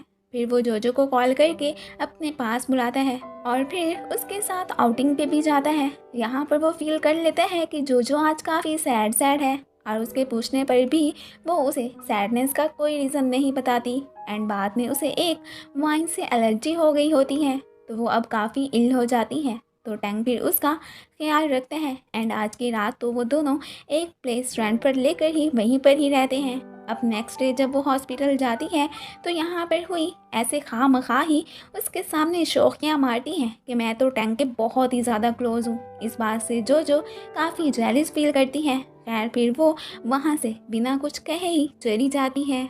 अब मॉम तो इस बात से काफ़ी परेशान होती हैं कि जो अब उन्हें इग्नोर करने लगी है और साथ में अपने लिए एक अलग घर भी ढूंढ रही है। वो उसे खुद से दूर नहीं रखना चाहती थी। इसी बात से वो काफ़ी अपसेट भी होती हैं एंड वो ये सारी बातें जाकर माँ से शेयर करती हैं और उसी से एक फेवर मांगती हैं। सो अब प्लान के मुताबिक माँ जो से मिलता है और उसे बताता है कि ये बिजनेस ट्रिप पर गया हुआ है, सो मुझे उसके अपार्टमेंट की देखभाल करनी पड़ती है। सो तुम मेरा एक काम कर दो कि तुम ये के अपार्टमेंट में मूव कर जाओ, लेकिन बस एक बात का ख्याल रखना कि उसके अपार्टमेंट की सफाई करना तुम्हारी रिस्पॉन्सिबिलिटी है। वो तो अब खुशी खुशी उसके फ्लैट में स्टे करने चली जाती है और फिर अब अपने इस प्लान के कामयाब होने पर मॉम तो काफ़ी रिलीफ फील करती हैं कि चलो जो अब उनसे दूर तो नहीं रहेगी। अब जो को ये के अपार्टमेंट में रहते हुए काफ़ी दिन गुजर जाते हैं और उसे टाइम गुजरने का पता भी नहीं चलता। अब ये बिना बताए ही अपने जब फ्लैट में आता है तो वो वहाँ पर मैस फैला देखकर जान जाता है कि ज़रूर ये जो के ही काम होंगे। जो अभी शावर लेकर बाहर निकलती ही है कि लाइट चली जाती है। अब वो कैंडल्स जलाकर जी को बिना देखे ही डांस करने लगती है और फिर जब उसकी जी पर नज़र पड़ती है तो वो काफ़ी शॉक होती है एंड यहाँ पर उसका तो टॉवल ही गिर जाता है। फिर तो वो अपना सामान लेकर वहाँ से भागने की करती है अब फिर उसके पीछे जी आता है क्योंकि उसे माँ ने बताया था कि ये मेरे कहने पर ही तुम्हारे फ्लैट में शिफ्ट हुई थी। सो वो अब उसे अपने अपार्टमेंट में लेकर आ गया होता है और वो सिर्फ आज की रात ही उसे यहाँ स्टे करने की इजाज़त दे देता है। और यहाँ पर जो उसे एक और सीक्रेट भी बताती है कि जिस दिन मैंने तुम्हारी हेल्प की थी उस दिन एक्चुअली में मैं टंग के साथ बाहर जाना चाह रही थी, बट लेट होने की वजह से वो चला गया और बस इसी बात पर ही हम दोनों में फिर ब्रेकअप हो गया था। इस बात से ये तो फिर काफ़ी गिल्टी फील करता है कि इन दोनों में असल में ब्रेकअप मेरी वजह से हुआ था। खैर जो होना था वो तो हो गया। नेक्स्ट डे फिर अपने केस के हवाले से शिंग जब श्याओ से बात करता है तो वो उसे फिर किसी जानने वाले से कुछ मनी वगैरह लेने के लिए कहता है। तो उसकी नज़र में एक ही पर्सन रह जाता है जिसे वो अच्छे से जानता था और वो था जी। सो वो उसकी हेल्प लेने उसके पास पहुंच आया होता है। अब फिर जी इस बारे में माँ से बात करता है तो वो उसे यही मशवरा देता है कि इसकी हेल्प कर दो। अब जोजो के बारे में डिस्कशन करने के लिए मॉम अक्सर माँ से मिलने लगी थी और वो तो उससे मिलकर काफ़ी हैप्पी भी फील करती थी। अब जी को जोजो की सारी परेशानी का माँ के थ्रू पता चल गया था कि वो आखिर तुम्हारे अपार्टमेंट में क्यों रहने आई हुई है। सो वो अब उसे मज़ीद चंद दिन अपने फ्लैट में रहने की इजाज़त दे देता है। तो जोजो इस बात से काफ़ी खुश होती है। अब जोजो तो रात को गलती से जी के बेड पर सो जाती है तो इस बात से उसे जी से डांट भी पड़ जाती है और हमेशा की तरह वो उसे अपनी बेडशीट चेंज करने को कह देता है। श्याओ तो इंटर्नशिप के लिए अब जोजो के ऑफिस में आ चुका होता है और इसको यहाँ जॉब दिलवाने का आइडिया जोजो की फैमिली का ही होता है क्योंकि वो अब श्याओ के थ्रू भी जोजो पर नज़र रखना चाहते थे। अब हमारी शरारती सी जोजो तो जी के घर रहकर खूब शरारतें भी करती है और हर बार ही उसके रूम में सोने की तो अब उसकी आदत ही बन चुकी थी और हमेशा की तरह ही जी को अपनी बेडशीट फेंकवानी ही पड़ती थी। जी ने शिंग के लिए एक लॉयर भी हायर कर लिया था तो इस बात पर वो उसे थैंक्स कहता है। अब एक साथ में रहते हुए जी की और जोजो की अक्सर बहस होती ही रहती थी और जोजो ने तकरीबन उसे भी अपनी ही तरह बना लिया था। अब नेक्स्ट डे जी ने ग्रेवयार्ड मॉम डैड के खुतबे पर जाना होता है तो तब जोजो उसके साथ जाती है एंड फिर जोजो को पता चलता है कि जी के पेरेंट्स की डेथ एक कार एक्सीडेंट से हुई थी और उसे फिर एक ग्रैंडमा ने अडॉप्ट किया था, इसलिए उसकी ग्रैंडमदर काफ़ी स्ट्रिक्ट भी हैं। फिर यहाँ पर जोजो तो उसे फिर हग भी कर लेती है। अब फिर ये उसे समझाता है कि मुझे पता है तुम घर से मूव क्यों करना चाहती हो, बट ये भी सोचो कि तुम्हारे पास एक लवली मॉम और भाई भी तो है। तो जोजो भी इस बारे में वाकई में सोचने लगती हैं एंड यहाँ पर ये दोनों फिर एक दूसरे को चेयर अप भी करते हैं। अब रात को उसे सोता देखकर जोजो उसके ऊपर ब्लैंकेट डालती है एंड फिर उसे जब टैंक की कॉल आती है तो फिर उसकी रिंगटोन से जी की भी आंख खुल जाती है और उसे जब वो टैंक से बातें करता देखता है तो वो काफ़ी जेलस फील करता है। जो फिर टैंक से मिलने हॉस्पिटल पहुंची होती है। इन दोनों को साथ में देखकर तो हुई काफ़ी जेलस फील करती है। आज जोजो ने टैंक के साथ घर भी जाना था और यहाँ पर हुई तो टैंक से कह देती है कि तुम्हारे आज बहुत से काम है तो मैं जोजो को अपने साथ तुम्हारे घर लेकर जाऊंगी एंड वो फिर ऐसा ही करती है। अब टैंक के घर में जोजो जब हुई का स्टफ पड़ा देखती है तो तब वो काफ़ी सैड हो जाती है एंड वो तो फिर वहाँ से चली भी जाती है और घर आकर सोचने लगती है कि टैंक तो कहता है हुई सिर्फ मेरी सिस्टर है, फिर वो उसके इतने क्लोज क्यों रहती है। खैर फिर जब उसे पता चलता है कि आज जी की बर्थडे है तो वो अपनी टेंशन्स को साइड पे रख के उसकी बर्थडे सेलिब्रेट करने का डिसाइड करती है एंड यहाँ पर जी तो जोजो को हग भी कर लेता है एंड वो फिर जब जी को सैड देखती है तो उसे चेयर अप करने फिर उसके साथ शॉपिंग करने जाने का सोचती है। अब रास्ते में टैंग जब इन दोनों को साथ में देखता है तो वो काफ़ी सैड हो जाता है। फिर वो मॉम के पास जाकर उनसे जोजो का पूछता है तो वो उन्हें बस इतना ही बताती हैं कि वो अपनी फ्रेंड के यहाँ गई हुई है। खैर वो यहाँ पर जोजो को मेडिसिन देने आया था तो मॉम फिर वो चीज़ें उससे ले लेती हैं। अब बाद में वो फिर बाई ही से इस बारे में डिस्कशन करता है कि क्या जोजो का कोई बॉयफ्रेंड है या नहीं। तो यहाँ पर बाई ही तो उसे यही यकीन दिलाता है कि उसने इतने अरसे में कोई बॉयफ्रेंड नहीं बनाया है, वो जस्ट तुमसे ही लव करती है। अब नेक्स्ट डे एक काम के सिलसिले में जोजो श्याओ के साथ एक स्टोर पर आई होती है तो वो जब वहाँ पर हुई के साथ टैंक को शॉपिंग करता देखती है तो अब वो फिर से सैड हो जाती है कि ज़रूर इन दोनों के बीच कुछ चल ही रहा होगा। अब चाहे जो भी था वो यूं टैंक को हुई के हवाले थोड़ी ही ना कर सकती थी। सो वो अब उसे अपने साथ 1-2 दिन के लिए आउटिंग पे ले जाने का सोचती है। इधर मॉम बाई ही को कॉल करके उसे कहती हैं कि मैं तो जोजो के लिए उदास हो गई हूँ, तो क्या तुम आज की रात उसे घर पर इनवाइट कर सकते हो? तो वो भी यस कह देता है। अब वो फिर इस बारे में जोजो से बात करता है एंड ये लोग फिर डिनर टाइम टैंग को भी बुलाने का सोचते हैं। मॉम तो अपनी बेटी के घर आने से काफ़ी खुश होती हैं। बाई ही टैंग को लेने हॉस्पिटल आया होता है एंड यहाँ पर हुई भी इनके पीछे जाने का सोचती है। अब ये सारे लोग इकट्ठे हो गए होते हैं और साथ में मिलकर डिनर भी करने लगते हैं। बाद में मॉम जोजो को उसके डैड का लेटर देती हैं जो कि वो उसके लिए पीछे छोड़ कर गए थे एंड यहाँ पर मॉम तो उसे अब घर वापस आने के लिए भी कहती हैं। हुई मैडम तो जीपीएस ट्रैकर का यूज़ करके अब टैंक के पास पहुंची होती है। वो तो उसे वहाँ से जाने का ही ऑर्डर देता है जो कि उसे मानना पड़ता है। अब फिर जोजो टैंक के साथ बाहर आउटिंग पे भी आती हैं। ये दोनों यहाँ पर एक दूसरे से अपना लव भी कन्फेस करते हैं और टैंक तो यहाँ पर जोजो को किस भी कर लेता है। अब फिर बाद में जोजो टैंक को कॉल करके तैयार रहने को कहती है कि हम दोनों अब मिलकर एक साथ टाइम स्पेंड करने किसी अदर प्लेस पर जाएंगे। अब फिर बाद में जोजो ये के रूम में पहुंची होती है एंड यहाँ पर जब वो ये को बताती है कि मैं टैंक के साथ 1-2 दिन के लिए आउटिंग पे जा रही हूँ, तो इस बात से ये काफ़ी जेलिस फील करता है। अब वो उससे लव भी करता था एंड अपने राइवल के होते हुए वो उससे अपनी फीलिंग्स भी कन्फेस नहीं कर पा रहा था। एंड फिर बाद में वो ये बात माँ से भी शेयर करता है कि देखो वो मेरे राइवल के साथ टाइम गुजारने जा रही है और मैं कुछ भी नहीं कर सकता हूँ। जोजो और टैंग अब जिस प्लेस पर आए होते हैं वहाँ पर हुई भी आ धमकती है। इस बात से जोजो काफ़ी चिढ़ती है। अब कॉल की वजह से टैंग को जब साइड पे जाना पड़ता है तो तब जोजो और हुई की टैंग को लेकर फाइट भी हो जाती है कि वो मेरा है और वो दूसरी कहती है कि वो जस्ट मेरा है। अब फिर टैंग को तो यहाँ आता देखकर वो दोनों फिर नॉर्मल रिएक्ट करने लगती हैं। आज रात जोजो तो ये सोच रही थी कि वो अब तो टैंग के साथ इंटीमेट होके ही रहेगी, बट इससे पहले कि उन दोनों के बीच कुछ होता ऊपर से हुई मैडम फिर से अपनी टांग अड़ाने आ जाती है। ये दोनों तो उससे बहुत तंग आते हैं और फिर जब वो सो जाती हैं तो तब जोजो और टैंग फिर बीच पे जाने लगते हैं और वहाँ पर ये दोनों बहुत अच्छा टाइम स्पेंड करते हैं और सो भी इधर ही जाते हैं। अब इनका यहाँ एक साथ में रहने का प्लान कामयाब हो ही चुका था। अब ये तीनों फिर वापस जाने लगते हैं। टैंग तो जोजो को घर तक ड्रॉप भी करने आता है। अब लिफ्ट में जोजो की तो शिंग से भी मुलाकात हो जाती है। वो भी यहाँ पर सिस को फिर से घर लौटने के लिए कह देता है। अब बाद में जोजो जब श्याओ से मिलती है तो यहाँ पर वो इसे बताता है कि शिंग आपको कुछ बताना चाहता है, बस अब वो एक सही टाइम के वेट में है।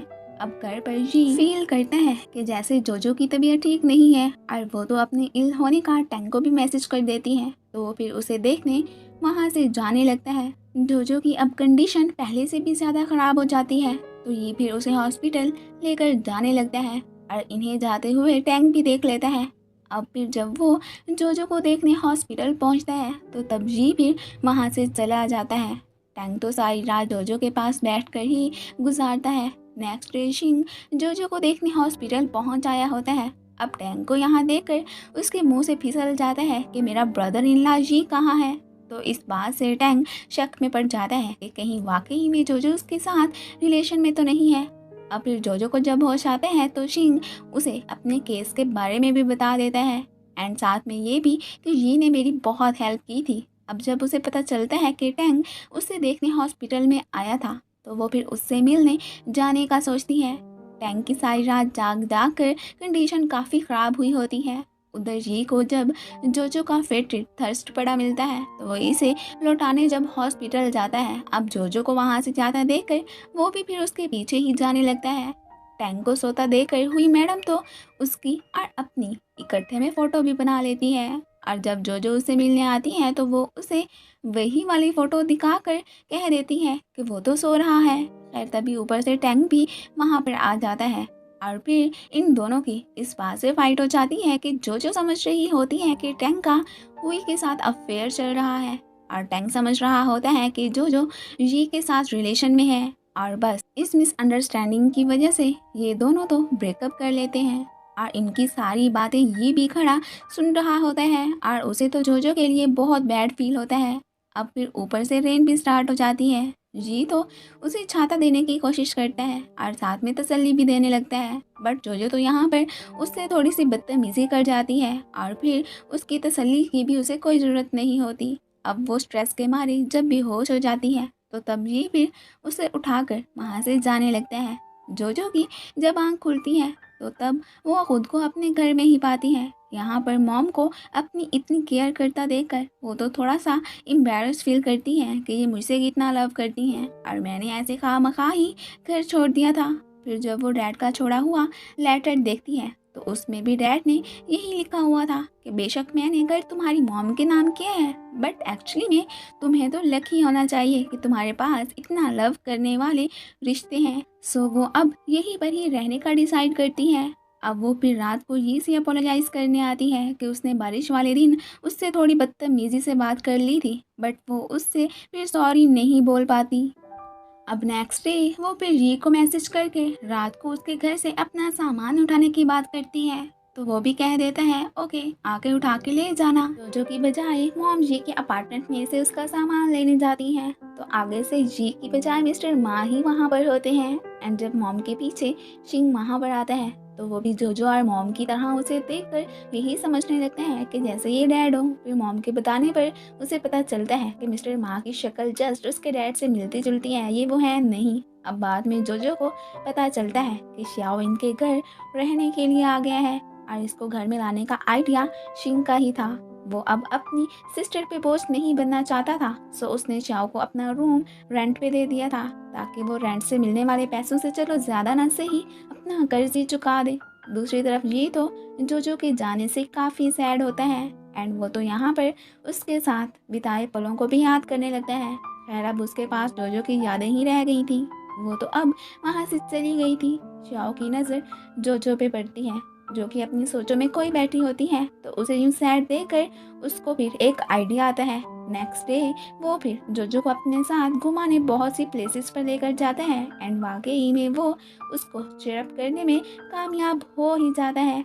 अब बाद में डिंकी और जोजो की फिर से वर्क को लेकर बहस हो जाती है। अब फाइट करने के बावजूद भी वो दोनों फिर एक साथ में खाना खाने जाती हैं। यहाँ पर जोजो को पता चलता है कि उसकी तरह डिंग का भी अपने बॉयफ्रेंड से ब्रेकअप हो गया है। वो वाकई में एक ठरकी बंदा ही निकला था। यहाँ पर ये दोनों अपने गमों को भुलाने के लिए काफ़ी ड्रिंक करती हैं। रात को वो दोनों इतना शोर मचाकर जा रही होती हैं कि एक आदमी तो इन्हें चुप कराने के लिए इनके ऊपर पानी ही फेंक देता है, लेकिन इन दोनों को तो फिर भी चुप नहीं आती क्रेजी गर्ल्स। अब बाद में मिस्टर मा और जोजो की जब मुलाकात होती है तो यहाँ पर वो माँ को पैसे देकर कहती है जी को उसके घर में रहने का रेंट दे दीजिएगा, बट वो तो लेने से मना कर देते हैं कि जी ने मुझे कहा था कि तुम्हारा रेंट तुम्हारे बॉयफ्रेंड ने दे दिया था, सो मैं ये तुमसे पैसे ना लूँ। ये सुनकर जोजो काफ़ी सरप्राइज होती है। खैर फिर हम देखते हैं कि जी की ग्रैंडमा की यहाँ पर एंट्री हो चुकी होती है। वो माँ के साथ मिलकर जब जी के फ्लैट को देखती हैं तो उस वक्त वो बहुत गुस्सा होती हैं कि वो अपने आलीशान घर को छोड़कर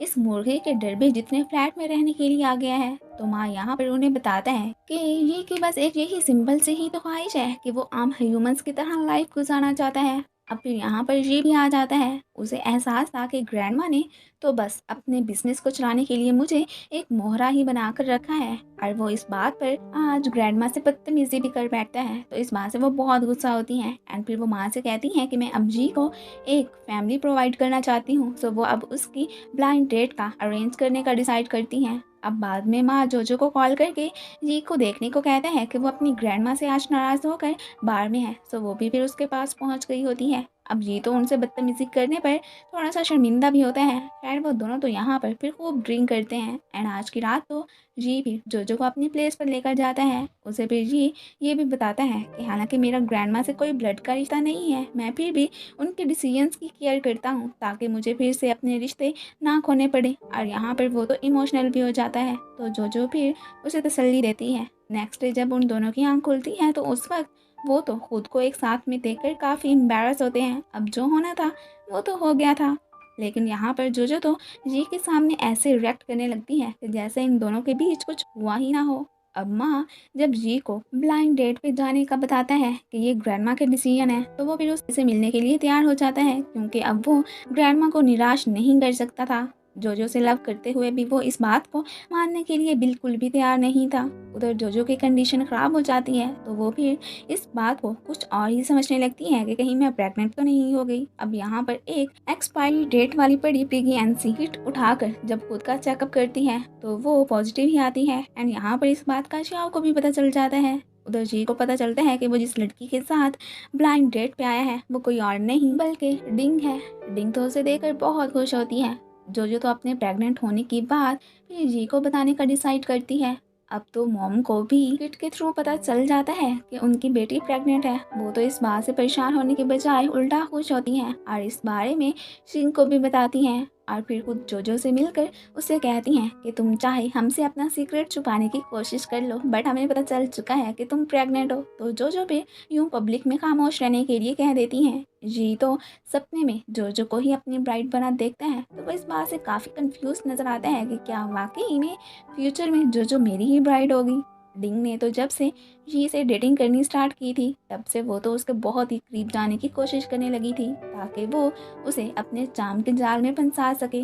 अब फिर जोजो तो जी को कॉल करके मिलने के लिए बुलाती है। फिर ऑफिस में ही उसकी मुलाकात उससे हो जाती है। अब इससे पहले कि वो अपने प्रेग्नेंट होने का उसे बताती यहाँ पर डिंग उसके सर पर ये बॉम्ब फोड़ती है कि जी तो अब मेरा बॉयफ्रेंड बन चुका है। इस बात से वो काफ़ी सैड होती है और फिर इस बारे में उससे बात नहीं करती। अब फिर वो तो बाही और जोजो को अपने साथ खाना खाने के लिए भी बुलाती है। अब यहाँ पर जोजो की फिर से तबीयत खराब हो जाती है तो तब ऊपर से श्याओ आकर उसका ख्याल रखते हैं। इस बात से ये तो काफ़ी जेलस फील करता है। खैर जब बाही को उसकी प्रेगनेंसी का पता चलता है तो वो काफ़ी शॉक होता है और इस बात को कंफर्म करने के लिए वो उसका टेस्ट भी करवाता है जो कि पॉजिटिव ही आता है। शिंग जब श्याओ की डायरी में जोजो की फ़ोटो बनी देखता है तो तब उसे पता चलता है कि वो सीक्रेटली जोजो को लाइक करता है। खैर अब इन सब का मसला ये कि आखिर इस बच्चे का बाप कौन है वो इस बारे में जोजो से भी पूछते हैं बट वो उन्हें कुछ नहीं बताती, आगे से टॉपिक को ही चेंज कर देती है। यहाँ पर मॉम को तो ये लग रहा होता है कि जैसे टैंग ही इस बच्चे का डैड होगा क्योंकि जोजो उसके साथ आउटिंग पे जो गई थी और इन्होंने एक साथ में काफ़ी वक्त गुजारा था। अब बाद में माँ जब मॉम से मिलने आता है और ढके छुपे वर्ड्स में वो फिर उनसे अपना लव भी कॉन्फेस करता है तो इस बात से वो तो खुश होने के साथ साथ शर्मा भी जाती हैं। हुई ने भी अब टैंग से अपना लव कॉन्फेस कर लिया होता है बट वो तो उसे साफ साफ मना कर देता है कि मैं तो तुम्हें जस्ट अपनी सिस्टर ही समझता हूँ, मेरे दिल में सिर्फ जोजो ही है। इस बात से वो तो इमोशनल हो जाती है।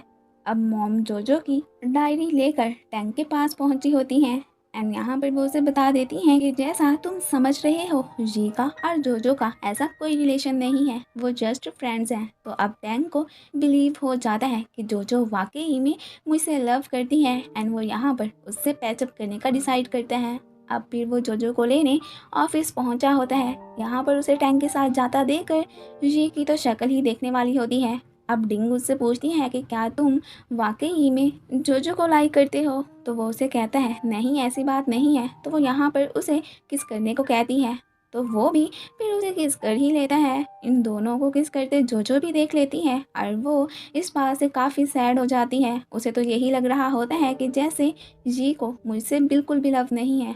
अब यहाँ पर टैंक तो जोजो को उसकी डायरी वापस करता है एंड साथ में प्रीवियस डेज में जो भी हुआ था उस बात के लिए उसे अपोलोजाइज करता है एंड वो तो यहाँ पर सीधा उसे शादी के लिए भी प्रपोज कर देता है।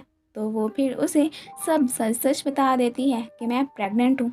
इस बात से टैंक काफ़ी शॉक होता है। डिंग तो जी पे इस बात पे गुस्सा कर रही होती है कि अगर तुम जोजो से लव करते हो तो इस बात को एक्सेप्ट क्यों नहीं कर लेते हो और वो खुद ही उससे ब्रेकअप कर लेती है। दूसरी तरफ जोजो ने फिलहाल तो टैंक की प्रपोजल को रिजेक्ट कर दिया होता है कि मैं प्रेग्नेंट हूँ बट टैंक उसे पहले कई दफ़ा खो चुका था सो वो अब ये रिस्क नहीं ले सकता था। फिर वो उसके पास जाकर उसे यही कहता है कि मुझे ये तो नहीं पता कि ये बच्चा किसका है बट मैं इसकी रिस्पॉन्सिबिलिटी लेने के लिए तैयार हूँ। ये सुनकर जोजो काफ़ी सरप्राइज होती है। अब बाद में जोजो की ये से मुलाकात होती है तो वो उससे पूछता है कि जब तुम मुझे डिंग के साथ देखती थी तो जेलिस फील करती थी ना। तो वो उसे पिलो मार के कहती है नहीं। जब वो जोजो को बताता है कि डिंग ने मुझसे ब्रेकअप कर लिया है तो वो बस फिर अपनी नाराज़गी ख़त्म करके ये दोनों तो फिर मस्ती ही करने लगते हैं। फिर जोजो जब उसे बताती है कि मैं प्रेग्नेंट हूँ और ये बच्चा तुम्हारा है, तो ये बात सुनकर बेहोश ही हो जाता है।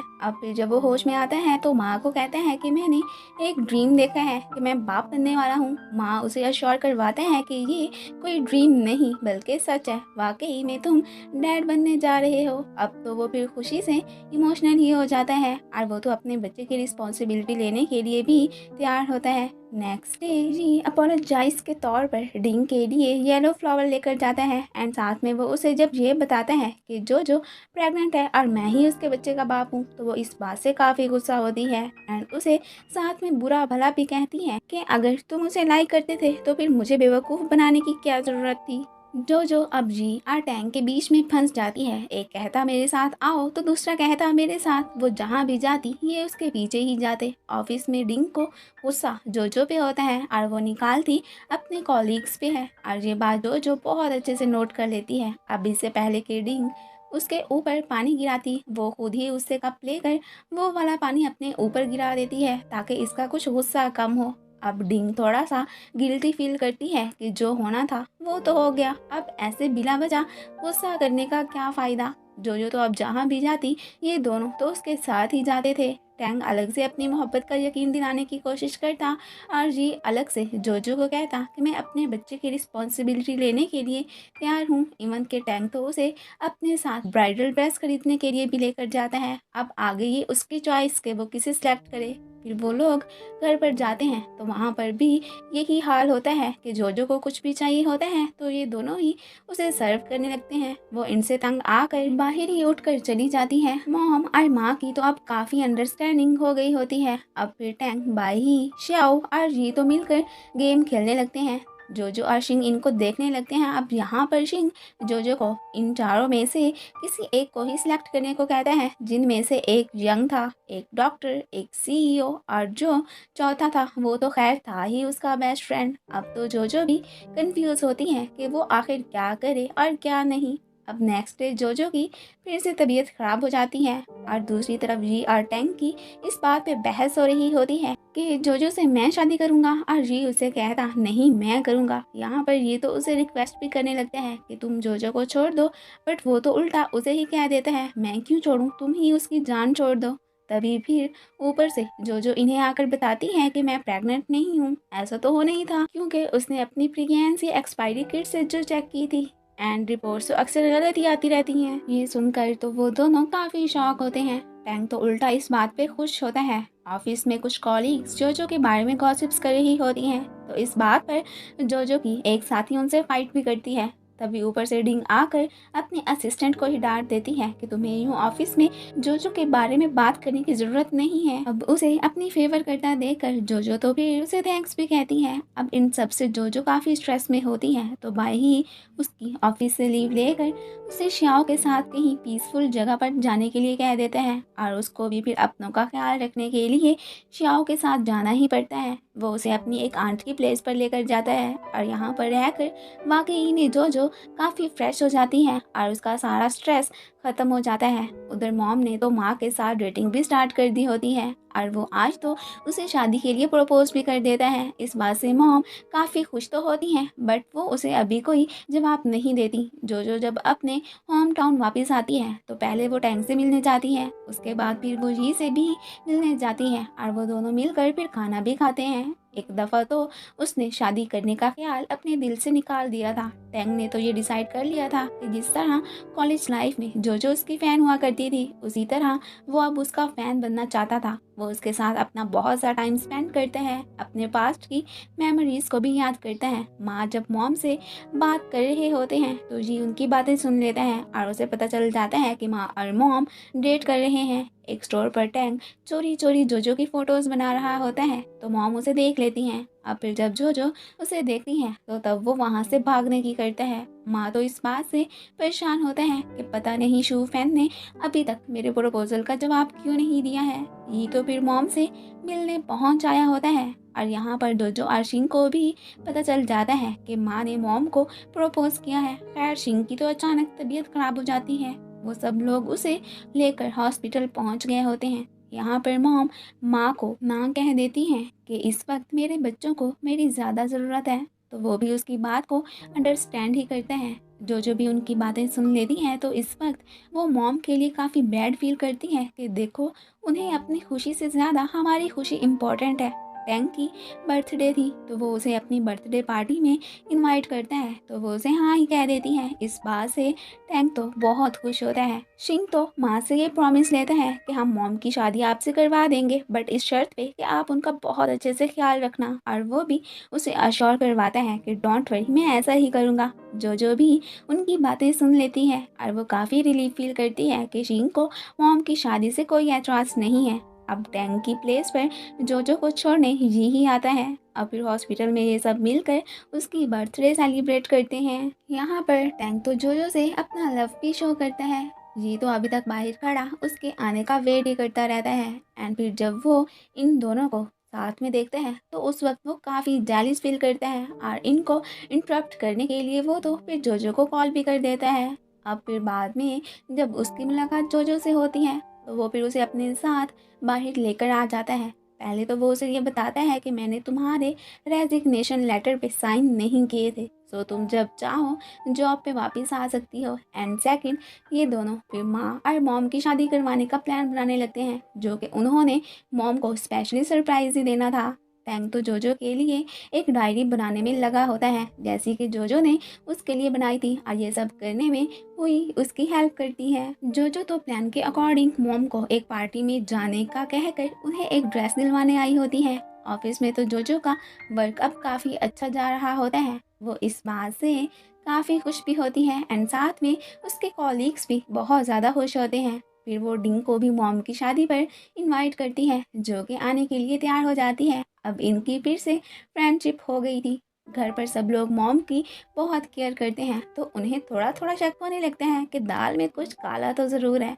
अब फिर हमें इनकी वेडिंग सेरेमनी का दिन दिखाया जाता है। मॉम को तो अकेले में ही जो मैदान में भेज देती हैं, और फिर वहाँ पर इनके सामने माँ की एंट्री होती है और वो तो इन्हें फिर से शादी के लिए प्रपोज करता है। तो सब उन्हें यस कहने के लिए ही फोर्स करने लगते हैं। अब मॉम को भी पता चल जाता है कि सब फैमिली ने मिलकर उनकी खुशी के लिए कैसे ये शादी का प्लान बनाया है। जो तो आज बहुत खुश होती है। फिर माँ उन्हें रिंग पहनाता है। यहाँ पर बाही भी अपनी शादी की बात करता है, तो डिंग उसे कहती है ठीक है, मैं तुमसे शादी करने के लिए तैयार हूँ। डिंग और बाही की जोड़ी वैसे बुरी तो नहीं है, सो स्वीट। मॉम तो यहाँ पर जो को हक कर लेती हैं। फिर मॉम शिफ्ट होकर माँ के घर नहीं बल्कि माँ इनके घर रहने के लिए आ गया था, और ये सारी फैमिली ही काफ़ी हैप्पी होती है। बाद में जो को पता चलता है कि जी कुछ अरसे के लिए वर्क के हवाले से कहीं और जा रहा है, तो वो फिर उसे जाने से रोकती तो नहीं लेकिन सैड ज़रूर हो जाती है। फिर जी उसके पास आकर उससे पूछते हैं कि क्या तुम मेरे बारे में ही सोच रही थी कि मैं जाने से पहले तुम्हारे पास आकर तुम्हें किस करूँगा। इस बात से तो वो काफ़ी सरप्राइज होती हैं, क्योंकि वो मन ही मन में यही तो सोच रही थी। एंड वो तो यहाँ पर उसे किस भी कर लेता है। अब फिर लिफ्ट में इन दोनों को श्याओ भी देख लेता है। खैर यहाँ से जाते हुए ही जो को 3 दिन का टाइम देता है कि मुझे 3 दिन में तुम्हारा आंसर चाहिए कि तुम मुझे लाइक करती हो या नहीं। अब फिर जो रात को उसे आंसर देने के बारे में सोच रही होती है। अब उसे इतना तो पता चल गया था कि जी उसके दिल में जगह बना चुका है, और वो इस बात से बहुत खुश भी रहने लगी थी। बाही भी ये बात नोट कर लेता है और वो उससे पूछ भी लेता है कि क्या तुम्हें जी से लव हो गया है, तो वो आगे से यस ही कहती है।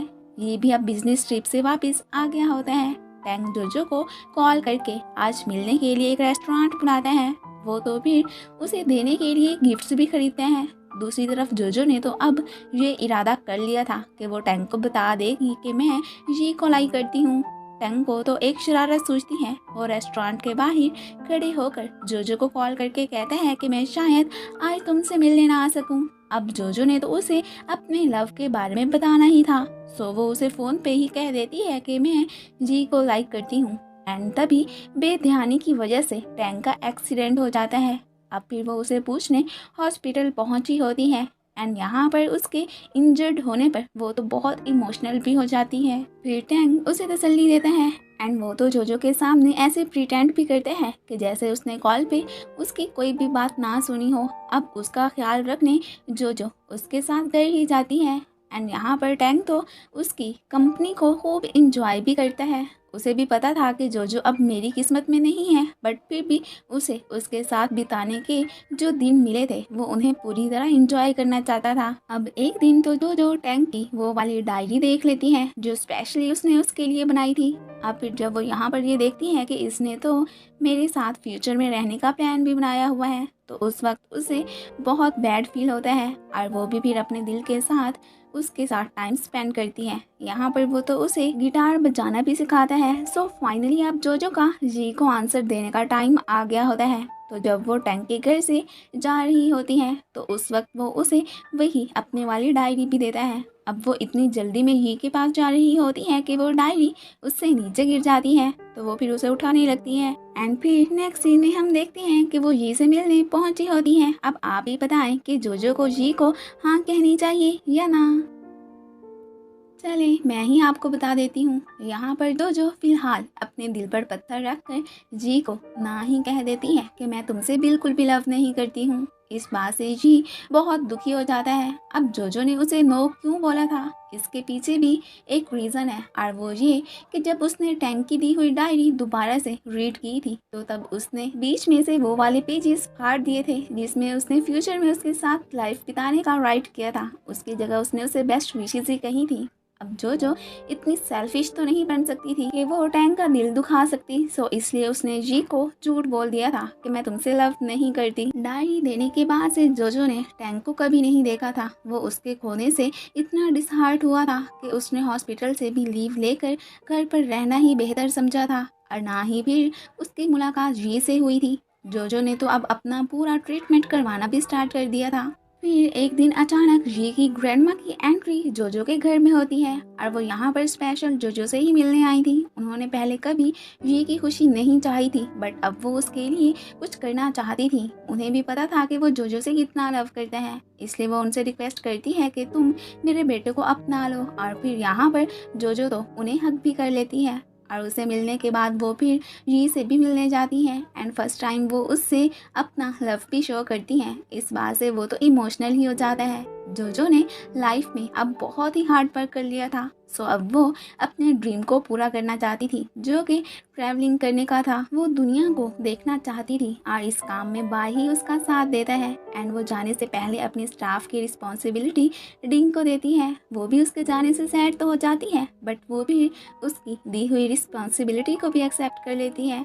टंग की अब एक न्यू असिस्टेंट लिन की एंट्री हो गई होती है। अब उसे देखकर तो टैंग को याद आने लगता है कि ये उसे मिलने आया था, और उसने तो उसे बताया था कि जो ने तुम्हारी वजह से मुझे रिजेक्ट किया है, इसलिए प्लीज कुछ ऐसा करो कि वो मेरे पास आ जाए। अब टैंग को भी पता चल गया था कि वो वाकई में जोजो को लेकर सिंसियर है, सो अब उसने जोजो को उसे देने का डिसाइड कर लिया था। अब लिन को देखकर उसे एक आइडिया आता है। वो जोजो को एक झूठ मूठ का एंगेजमेंट का कार्ड भेजता है जिसमें उसने अपनी और लिन की फोटो लगाई होती है कि हम दोनों तो अब रिलेशन में आ गए हैं, सो अब तुम फिर मेरी फिक्र छोड़ो और जी के पास चली जाओ। एक प्लान तो इनका कामयाब हो चुका होता है। अब फिर जोजो की अटेंशन पाने के लिए अब जी की बारी आती है। वो जानबूझकर उसके सामने एक लड़की के साथ फिरता है। इस बात से वो बहुत जेलस फील करती है। अब तो माँ भी जोजो को बताता है कि पता नहीं जी को क्या हो गया है, वो ना अपने वर्क पर तवज्जो दे रहा है और ना ही वो अपने हवासों में है। सो फिर उसे देखने जोजो उसके फ्लैट में जाती है और उसे वर्क पर जाने के लिए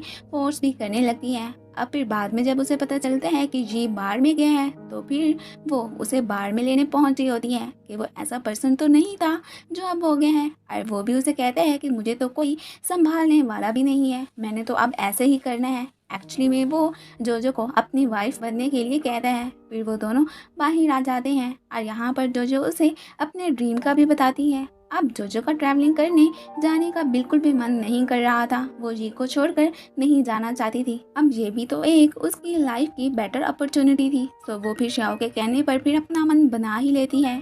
एंड वो फिर जी को उठाने भी जाती है। अब फिर यहाँ पर जी उसे अपना लव भी कन्फेस करता है और साथ में उसे मैरिज करने के लिए भी कहता है। तो वो फिर अब उससे शादी करने के लिए तैयार हो जाती है, बट वो उसके ड्रीम को अचीव करने से नहीं रोक सकता था। सो वो उसे ट्रैवल करने की इजाज़त दे देता है और साथ में खुद उसके वापस आने का वेट करने के लिए खुद को रेडी भी करता है। अब फिर जोजो अपनी फैमिली को भी अपने प्लान का बताती है कि मैं श्याओ के साथ ट्रैवल करने जाना चाहती हूँ, तो कोई भी उसे जाने से नहीं रोकता। अब जाने से पहले वो टैंक से मिलने भी जाती है। वो अब उसका लवर ना सही बट एक अच्छा फ्रेंड तो था ही सही। मॉम तो उसे जाने से पहले कुछ मनी भी देती है ताकि उसे आगे जाके कोई प्रॉब्लम ना हो। एंड फिर उसके जाने का दिन भी आ गया होता है और वो फिर जी के फ्लैट के बाहर खड़े होकर उसे ये भी कहती है कि मेरे आने तक का प्लीज़ ज़रूर वेट करना। अब ना सिर्फ वो बल्कि जोजो की फैमिली भी उसके जाने से काफ़ी दुखी हुई खड़ी होती है। जोजो ने ये वर्ल्ड टूर अकेले ही करने जाना था। श्याओ का तो उसने उन सबके सामने ऐसे ही नाम ले लिया था ताकि कोई उसके अकेले जाने का सुनकर परेशान ना हो जाए। अब फिर एयरपोर्ट पर ये दोनों सेपरेट हो जाते हैं। अब फिर जोजो को गए हुए 1 साल और 2 मंथ हो गए होते हैं। जी तो जोजो को बहुत मिस करता है एंड आखिरकार वो फिर अपने होम टाउन वापस आ ही गई होती है और आते ही वो सबसे पहले जी से मिलने जाती है। एंड फिर वो दोनों मिलकर फ्लैट में जाते हैं एंड यहाँ पर ये दोनों खाना भी खाते हैं और साथ में काफ़ी ड्रिंक भी करते हैं। अब फिर जोजो जब उससे शादी की बात करती है तो वो फिर उसके साथ जाकर अपनी मैरिज रजिस्टर करवाता है। अब तो वो अपना सारा लगेज लेकर जी के अपार्टमेंट में शिफ्ट हो गई होती है। अब जोजो को एक बेबी चाहिए था और वो इस बारे में जी से भी बात करती है, तो वो भी फिर उसकी ये ख्वाहिश पूरी करने के लिए तैयार हो जाता है एंड बस फिर इन दोनों का रोमांस स्टार्ट हो जाता है। अब कुछ अरसा बाद जब वो टेस्ट करवाने जाती है तो तब उन्हें पता चलता है कि जोजो प्रेग्नेंट है, तो इस बात से वो लोग बहुत खुश होते हैं। अब फिर नेक्स्ट सीन में हमें दिखाया जाता है कि जोजो के यहाँ एक बेबी गर्ल की पैदाइश हो गई है एंड यहाँ पर सभी इस बेबी गर्ल को देखने पहुँचे होते हैं। मॉम भी अपने ग्रैंड चाइल्ड को देखकर बहुत खुश होती हैं एंड इस ड्रामे की यही बड़ी हैप्पी एंडिंग हो जाती है। और जाते जाते जोजो हमें ये भी एक मैसेज देकर ही जाती है कि लाइफ में चाहे जितनी भी हार्डशिप्स आ जाए हमें अपनी सेल्फ पे पूरा ट्रस्ट करना चाहिए। इस तरह हमें वही मिलता है जो हम चाहते हैं। सो इसी के साथ ही इस ड्रामे की हैप्पी एंडिंग हो जाती है। Thanks for watching and guys, आप लोगों को ये सीरीज़ कैसी लगी मुझे कमेंट्स में ज़रूर बताइएगा। एंड अगर आप लोगों को मेरी वीडियो अच्छी लगती है तो प्लीज़ इसे लाइक शेयर एंड कमेंट पे कर दिया करें। Thank you.